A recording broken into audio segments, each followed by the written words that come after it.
Haleluya, puji Tuhan. Selamat kita berjumpa di dalam acara sekam GPDI Torsina Kelapa Gading. Haleluya. Sebelum kita membaca, merenungkan, dan melakukan firman Tuhan, mari kita tundukkan kepala. Bapa di surga, waktu yang baik malam hari ini, kami tunduk, kami sujud di bawah kaki-Mu Tuhan. Berikan firman kepada hamba-Mu, urapi hamba-Mu, urapi jemaat-Mu, anak-anak-Mu yang mendengarkan, agar bersama-sama kami boleh mendapat menerima berkat sukacita yang datang dari Tuhan saja. Demi nama Tuhan Yesus Kristus kami sudah berdoa mengucap syukur. Amin. Haleluya. Mari kita buka bersama di dalam 1 Petrus 4 ayat yang ke-7. 1 Petrus 4 ayat yang ke-7. Saya bacakan buat saudara. Kesudahan segala sesuatu sudah dekat. Karena itu, kuasailah dirimu dan jadilah tenang, supaya kamu dapat berdoa. Puji Tuhan. Haleluya. Saya bacakan sekali lagi buat saudara. Kesudahan segala sesuatu sudah dekat. Karena itu, kuasailah dirimu. Jadilah tenang, supaya kamu dan saya dapat berdoa. 1 Petrus 4 ayat yang ke-7. Puji Tuhan. Hari-hari yang kita lalui saat-saat ini adalah hari-hari yang penuh dengan kesibukan. Pandemi, PPKM diberlakukan, tapi justru bekerja dari rumah. Tahu-tahu sudah siang. Tahu-tahu sudah makan siang. Makan malam. Cepat sekali. Rasa-rasanya waktu ini mau ditambah 48 jam. Karena load pekerjaan Tuhan atau beban pekerjaan yang tugas-tugas yang harus diselesaikan ada masa tenggangnya. Puji Tuhan, firman Tuhan malam hari ini katakan, kuasailah dirimu, jadilah tenang, supaya saudara dan saya dapat berdoa. Saudara-saudara, kita akan lihat satu contoh. Seorang anak muda yang dipakai Tuhan, namanya Daniel. Tetapi sebelum kita masuk ke sana, dalam 1 Petrus ini, Rasul Petrus sendiri menasihati orang percaya untuk dapat menguasai diri, tetap tenang di segala situasi, baik itu buruk atau baik, supaya saudara dan saya dapat berdoa. Maksudnya adalah dalam segala situasi, saudara dan saya dihimbau untuk tetap tenang, tidak panik, tidak gelisah, apalagi emosi, jengkel, marah, galau, gundah gulana, atau hal-hal sepele yang membuat saudara dan saya sulit untuk datang di bawah kaki Tuhan. Haleluya. Rasul Paulus mempunyai pengalaman. Dia mau saudara dan saya tenang. Jadilah tenang, supaya saudara dan saya dapat berdoa. Sedahsyat apapun badai gelombang yang menerpa saudara dan saya, keputusan, ketetapan hati, firman Tuhan katakan, kuasailah dirimu. Sebab saudara dan saya tidak tahu kapan badai gelombang itu datang, kapan cobaan itu akan mendekat kepada saudara dan saya. Miliki hati yang positif di segala sesuatu. Bahkan firman Tuhan malam hari ini katakan, jadilah tenang supaya kamu, saudara dan saya, dapat berdoa. Haleluya. Situasi apapun, Yesaya 7 ayat 4 katakan, teguhkanlah hatimu dan tinggallah tenang. Janganlah takut dan janganlah kecut. Hatimu kecut. Haleluya. Kita melihat contoh ya. Contoh seorang anak muda, Daniel namanya. Dan ketika ujian itu datang di dalam Daniel 6, cerita yang sudah berkali-kali saudara dan saya dengar, tetapi satu hal kita mau belajar dari Daniel. Dalam Daniel 6 kita akan baca bersama-sama ayat ini. Daniel 6 ayat yang ke-10.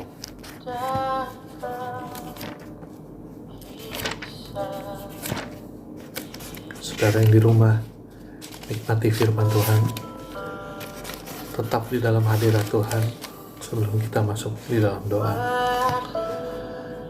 Ayat yang ke-7 saya mulai bacakan buat saudara.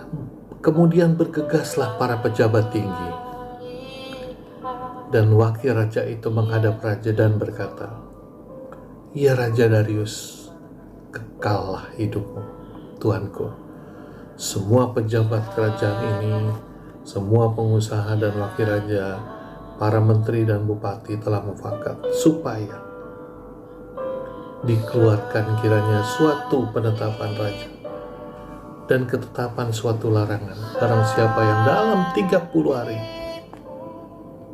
menyampaikan permohonan kepada salah satu dewa atau manusia kecuali kepada Tuanku, ya Raja, maka ia akan dilemparkan ke dalam gua singa. Saudara hafal cerita ini. Tekanan datang kepada raja. Oleh sebab itu, ya Raja, mereka memohon, keluarkanlah larangan itu, keluarkanlah titah itu, dan buatlah surat perintah yang tidak dapat diubah, dinotariskan, ya, menurut undang-undang orang Media dan Persia yang tidak dapat dicabut kembali. Raja pun tidak dapat mencabut kembali, walaupun dia yang buat. Sebab itu ayat 10 katakan, Raja Darius membuat perintah dengan larangan itu. Ada tekanan. Saudara dan saya harus banyak berdoa buat pemerintah ini. Hari-hari ini saudara melihat bagaimana kejadian di dalam penjara, seorang hambanya yang diperlakukan tidak adil. Kita berdoa, Allah yang kita sembah, Dia Allah yang adil, Dia Allah yang luar biasa. Kita kembali ke firman Tuhan. Ayat 11 katakan, perhatikan, demi didengar Daniel bahwa surat perintah itu telah dibuat, ditetapkan, bahkan tidak bisa dicabut oleh raja sekalipun. Saudara perhatikan, baca di rumah bersama-sama.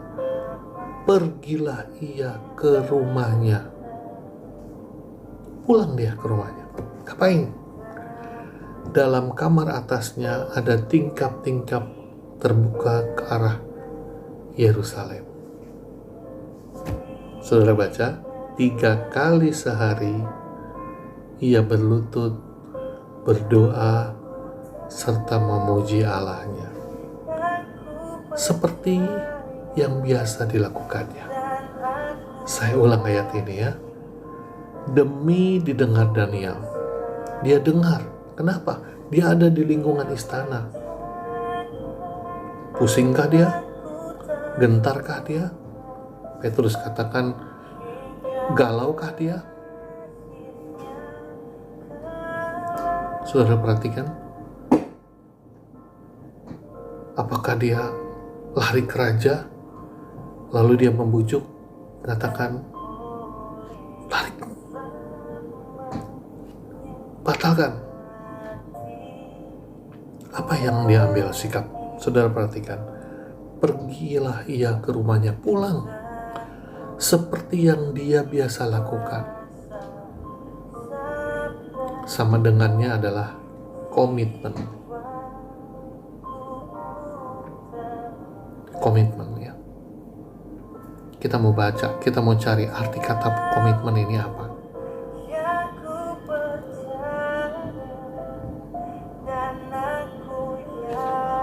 Komitmen ini ada beberapa hal ya. Ketika saya bekerja di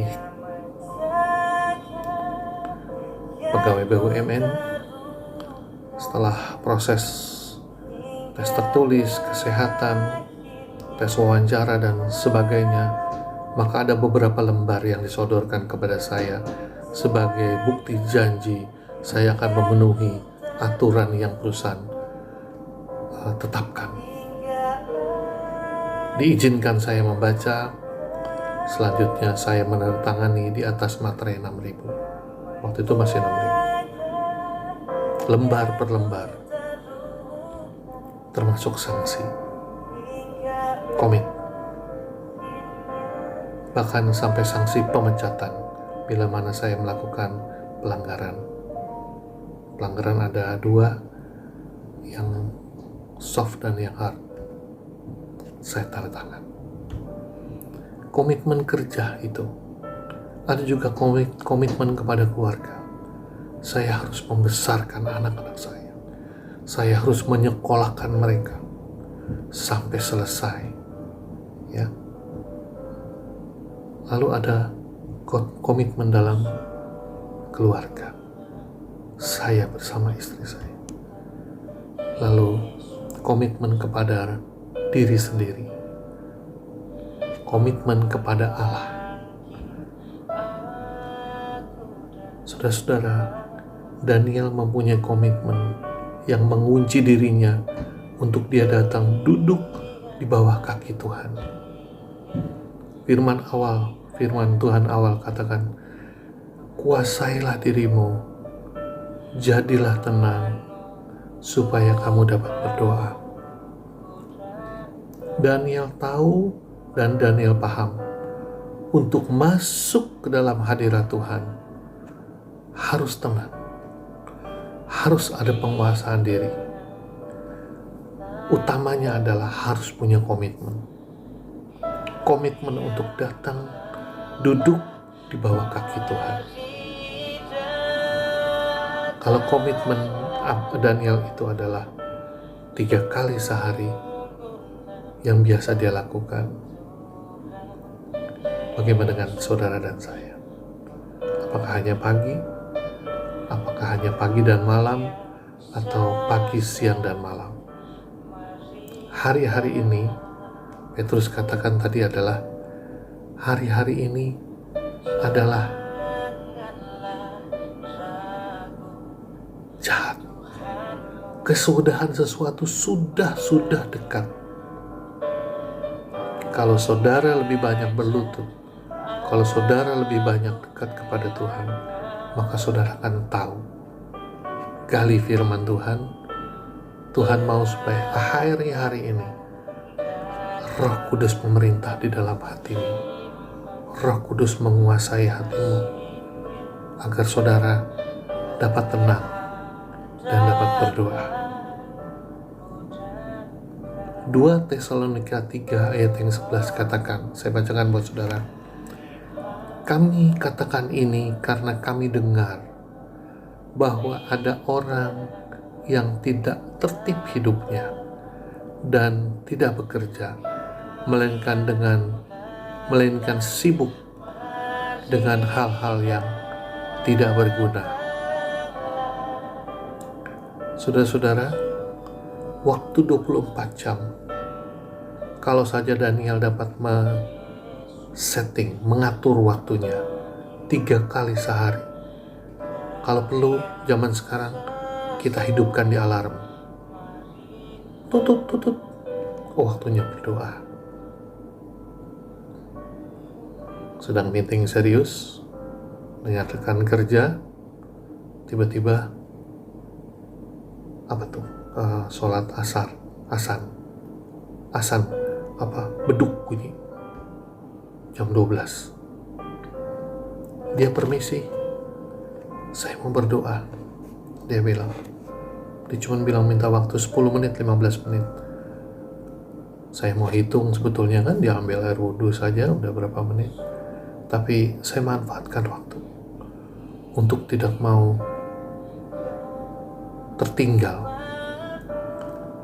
Saya ambil kesempatan untuk memakai headset dan tetap duduk di situ sambil menyembah Tuhan. Haleluya.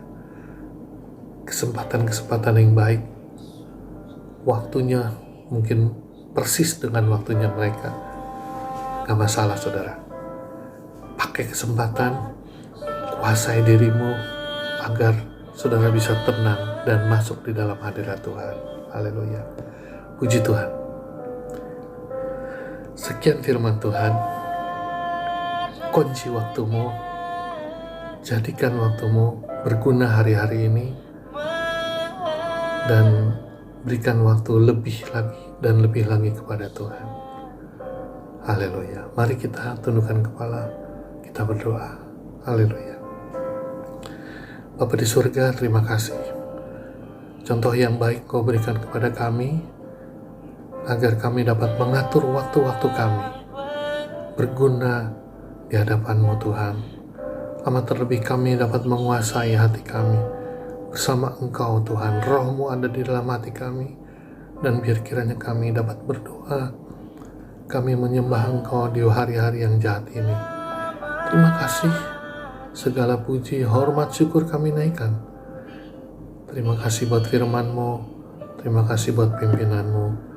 Hamba-Mu serahkan dalam tangan-Mu semua hamba-hamba-Mu yang mendengarkan firman malam pada hari ini. Terima kasih Tuhan, kami mengucap syukur. Demi nama Tuhan Yesus Kristus kami sudah berdoa. Amin. Haleluya. Sampai jumpa. Tuhan Yesus memberkati. Haleluya.